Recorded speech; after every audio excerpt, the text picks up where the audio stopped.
বন্ধুরা, এক গুরুত্বপূর্ণ তথ্য নিয়ে এসেছি। তোমরা শুনলে সত্যিই চমকে যাবে যে ধৃত সঞ্জয় জেলের মধ্যে আবার চিৎকার করে বলল যে আমি দোষী নয়, এর সঙ্গে কে কে যুক্ত আমি সমস্তটা এবার প্রকাশে আনবো। তাহলে চলো পুরো ভিডিওটা দেখতে থাকো, সবটাই জানতে পারবে। আমার নতুন একটা ব্লগে সবাইকে স্বাগত। আশা করি তোমরা টাইটেল আর থাম্বনেল দেখলে বুঝতে পারছো বা আন্দাজ করতে পারছো যে আজকের গুরুত্বপূর্ণ তথ্য এটাই যে ধৃত সঞ্জয় জেলের মধ্যে আবার এক ভয়ঙ্কর তথ্য ফাঁস করলো। তিনি বললেন যে এবার সমস্ত সত্যটা আমি ডিটেলসে আনবো, কিন্তু আমি নাম বলতে পারবো না, কারণ আমার খুব বিপদ। হ্যাঁ, প্রথমে তো বলি, ধৃত সঞ্জয় একের পর এক কিন্তু বিস্ফোরক বলতে পারো ভয়ঙ্কর তথ্য ফাঁস করে যাচ্ছে, কিন্তু প্রমাণ ছাড়া কি বললে কি হবে?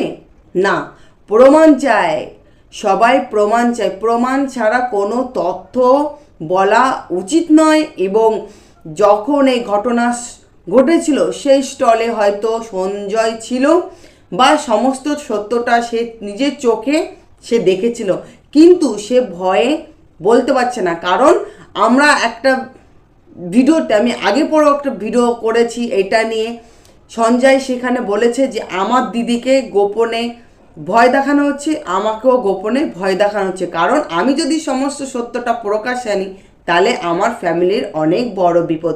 সেই কারণে কিন্তু আমি সত্যটা প্রকাশে আনতে পারছি না। শুধু এই কারণে আমি প্রকাশে আনতে পারছি না, কিন্তু আমি ইশারায় ইঙ্গিতে কিন্তু অনেকবার বোঝানোর চেষ্টা করেছি। তার জন্য কিন্তু আমাকে পিজেন ভ্যানে পুলিশে আমাকে কিন্তু গলা টিপে মারার, হত্যা করার চেষ্টা করেছিল।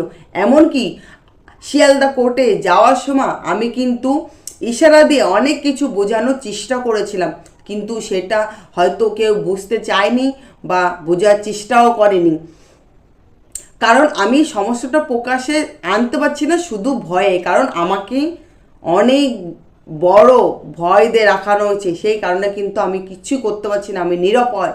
কিন্তু আমি যে বিনা দোষে যে শাস্তিগুলো পাচ্ছি, এই যে বিনা দোষে যে আমি শাস্তিটা পাচ্ছি, শুধু আমার প্রাপ্য ছিল না এটা, কিন্তু আমি নিজের দোষে নিজে কিন্তু এইটা ভোগ করছি। কারণ আমি সমস্ত সত্যটা বলতে পারছি না, কারণ আমি দোষ করেছি।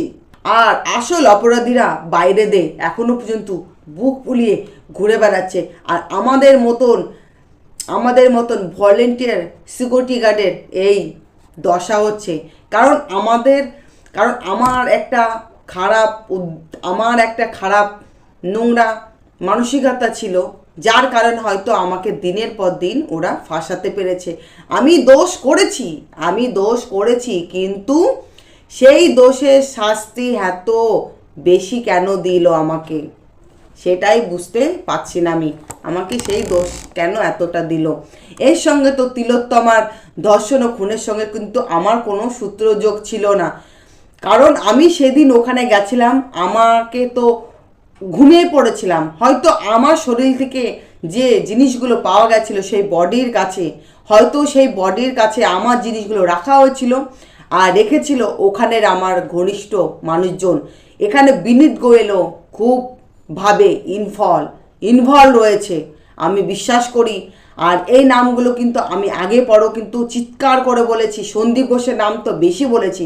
কেন সন্দীপ ঘোষকে, বিনীত গোয়েলকে এদের জিরা করা হচ্ছে না? অভিজিৎ মণ্ডলকে এদের কেন জিরা করা হচ্ছে না? এদের জিরা করুন, আসল সত্যটা বেরিয়ে আসবে। কিন্তু সিবিআই তো প্রমাণ আর তথ্য চায়। প্রমাণ তথ্য ছাড়া তোমার মুখের কথা কেউ বিশ্বাস করবে না।